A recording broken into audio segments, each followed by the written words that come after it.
Tottenham Hotspur 3, Burnley 0. Thomas Frank's era at Tottenham Hotspur officially gets underway in league play with 3 points, dominating fashion. Welcome into Top of the Perch. I am your host, as always, Nick Burt. Obviously, today was going to be a big day. Coming off the Super Cup, you're starting Premier League play. Things are going to be a lot more different than what we saw on Wednesday. The question was, what would we see formation-wise? What would the starting lineup be like? I'm sure a few players were going to get rested in places. Some players were just going to get moved back to the bench in some places. And it was going to be interesting to see how Thomas Frank handles his first Premier League game at Tottenham Hotspur. Obviously, he has managed many Premier League games with Brentford, but you can obviously argue that that isn't to the level of managing Tottenham Hotspur in a Premier League game. And everything really went to plan. I really don't think I ever felt that this game was ever truly in threat. There were a few testy moments, mostly late in the first half, where I said Tottenham have to probably get a second goal here because it feels like they're going to concede eventually. Obviously, they never did concede, but they did get that second goal and they got a third one. So, obviously, Burnley may be very bad.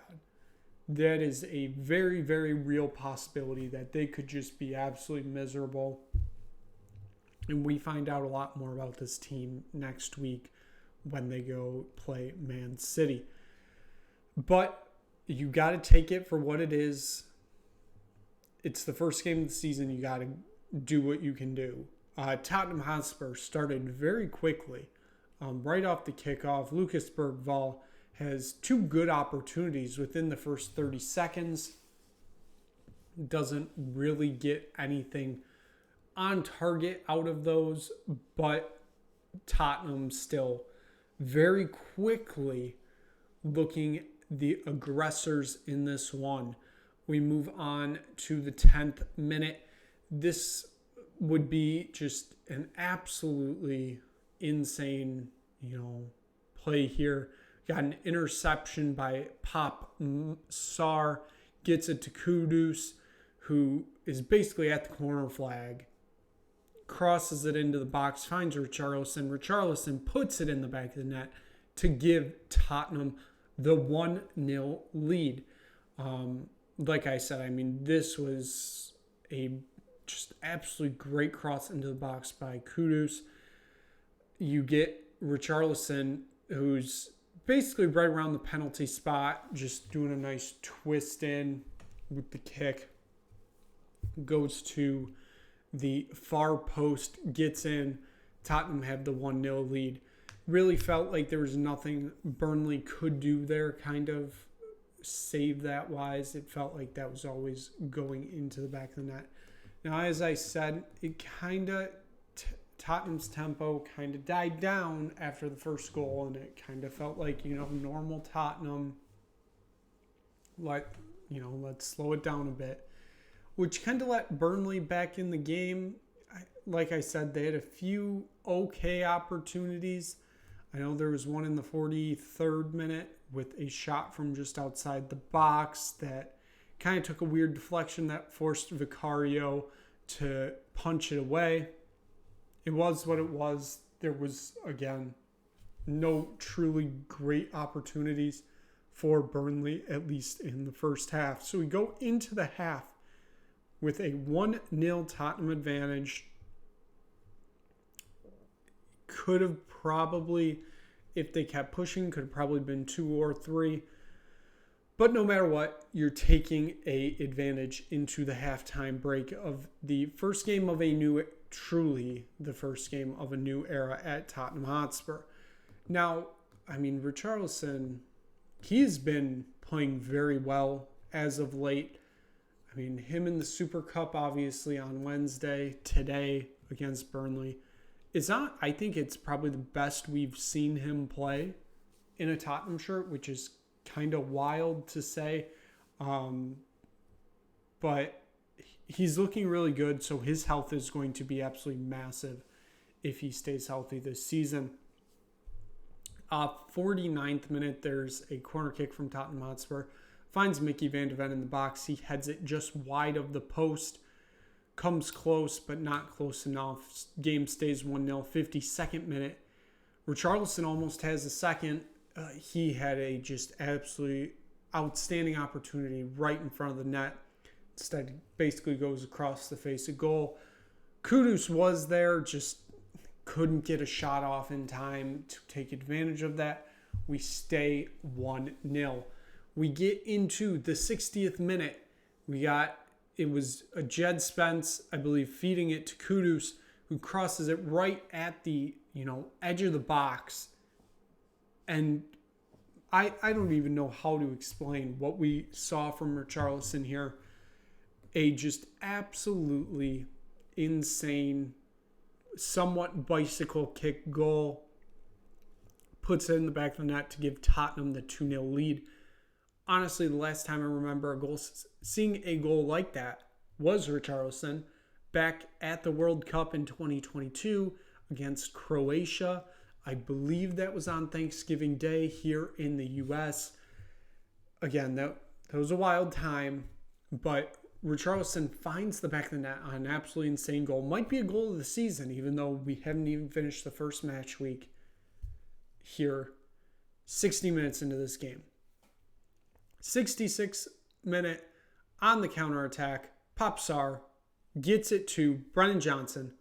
Johnson again, ole ole, at the post, into the back of the net. Tottenham have a 3-0 lead, and I mean, by this point, Tottenham had full control of this match. There was no worry, I thought, whatsoever that this would even be a threat anytime the rest of the game. Burnley couldn't do anything. Tottenham, they started to slow tempo down a little bit here. Obviously, after a third goal, you're pretty safe. You'll be fine. But they still had a few more opportunities in this game. Look at the 84th minute. Kudus had a great shot from just outside the box that just misses. And that would actually be his last action of the game as he got subbed off after that. And then, we played, I think it was 3 minutes of stoppage time, but that would be enough. Tottenham Hotspur claimed the victory over Burnley here in match week 1. And for Tottenham, they were sitting somewhat top of the table. They were sitting in second. At least they were sitting in second on the Premier League app on FotMob. They were in first on SofaScore. They were in first. They had 3 goals, obviously 0 conceded, plus 3 goal differential. Sunderland also beat West Ham. Same time frame, same score line. So it was a joint between 1 and 2 for Tottenham and Sunderland. That quickly came to an end with Man City's 4-0 thrashing of Wolves at Molineux in the afternoon. So Tottenham, again, we haven't even finished match week 1 and we're already talking about tables. Stop the count. Tottenham Hotspur in a Champions League spot. Let's end it now.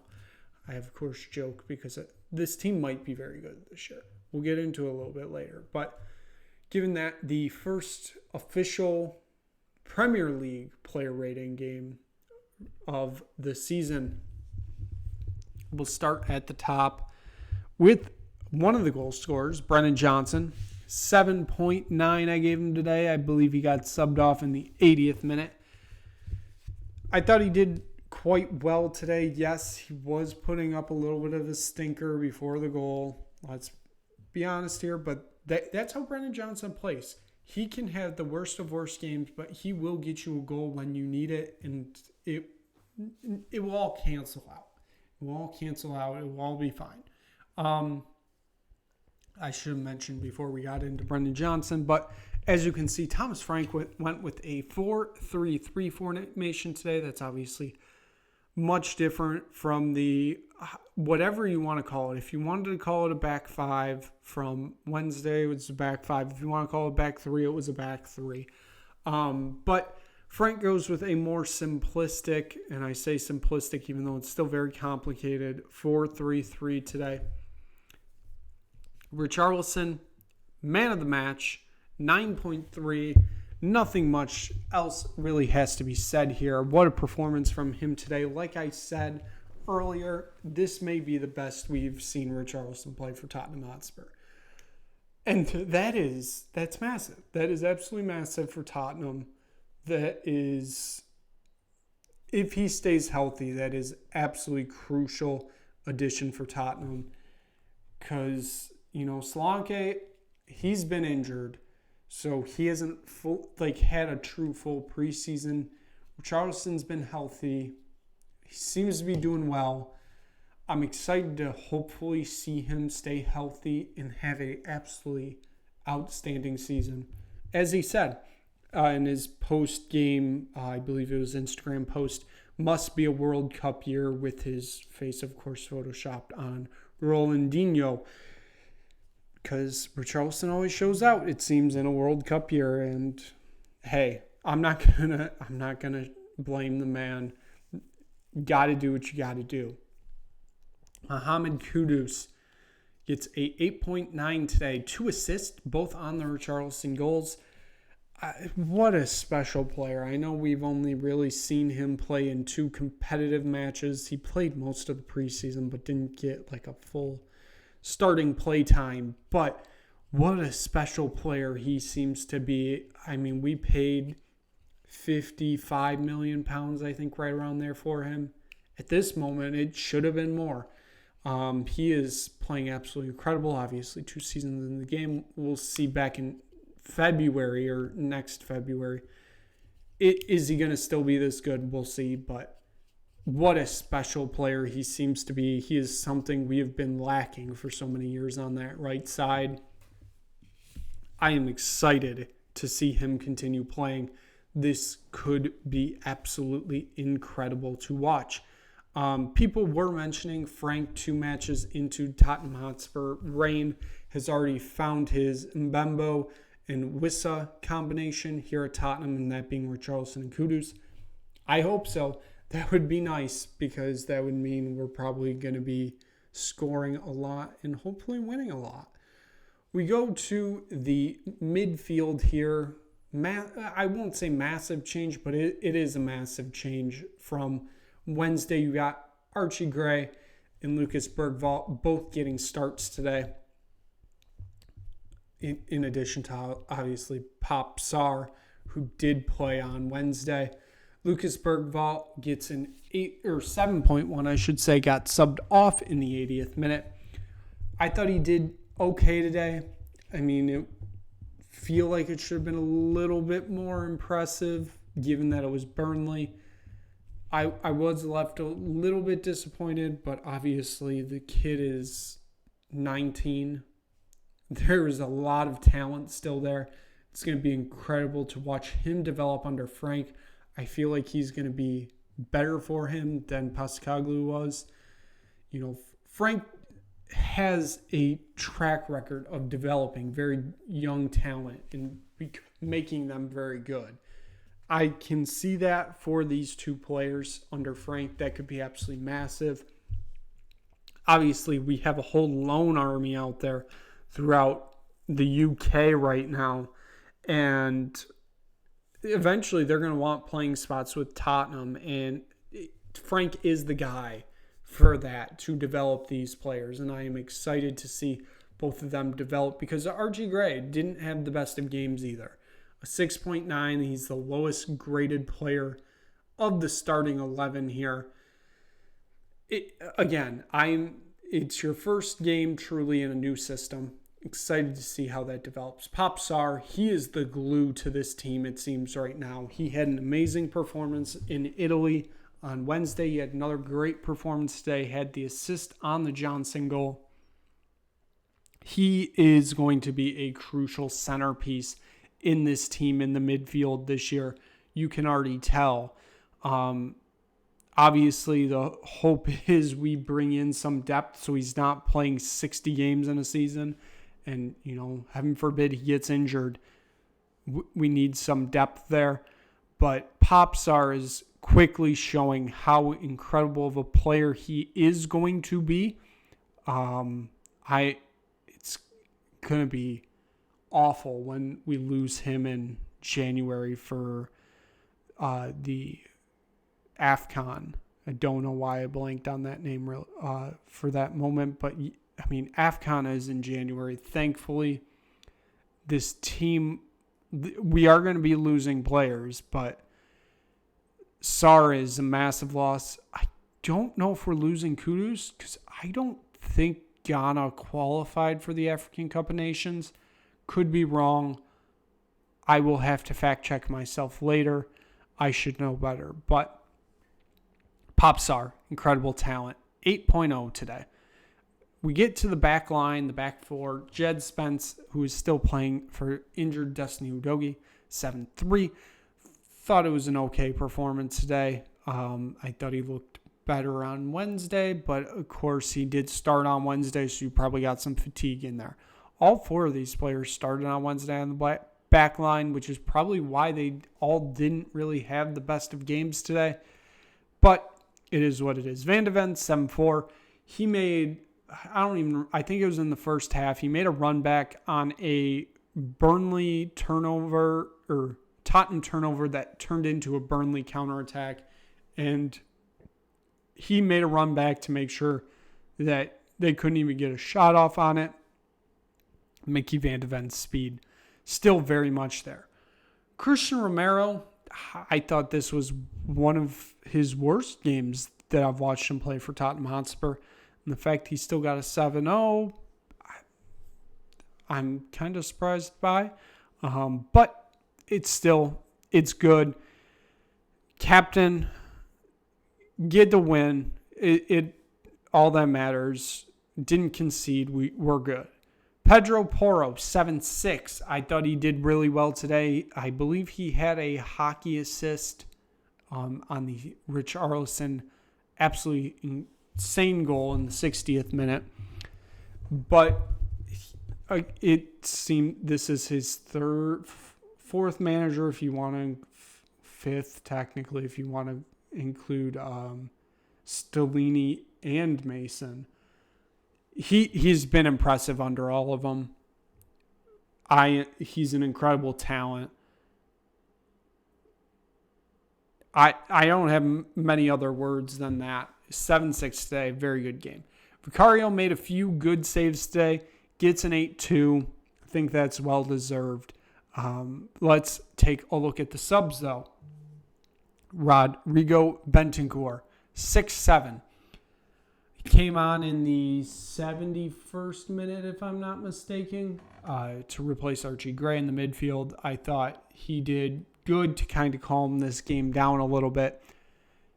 We were good. Solanke gets a run out again, 71st minute. He came on for the goal scorer, Richarlison. He needs to just gain fitness. That's all it is. Thought he did halfway decent. 20 minutes in a 3-0 game doesn't really, matter. Joao Paulinho gets subbed on in the 80th minute. Obviously, another player that had a massive run out on Wednesday. Gets a few minutes in today, just kind of stay fit. Comes in the 80th minute. Thought he was fine. Again, it's not. Yeah, it is what it is. Wilson Odebear also came on at that time. His first time of this season. I don't think he got any play time on Wednesday. Again, 10 minutes. It's hard to grade that. That's why Matthijs Tell, who even played even less time at 5 minutes, did not get a grade. So given that, that's going to wrap up match week 1 for Tottenham Hotspur. So that means that it's time to take a quick look ahead. And it's already a battle at the top of the table in match week 2 as Man City hosts Tottenham Hotspur next Saturday, the 23rd of August. This is going to be a 12:30 kickoff in the UK. That means it's a 7:30 kickoff here in the US in the Eastern Standard Time Zone. I mean, we have always been City's boogie team since the Pochettino era.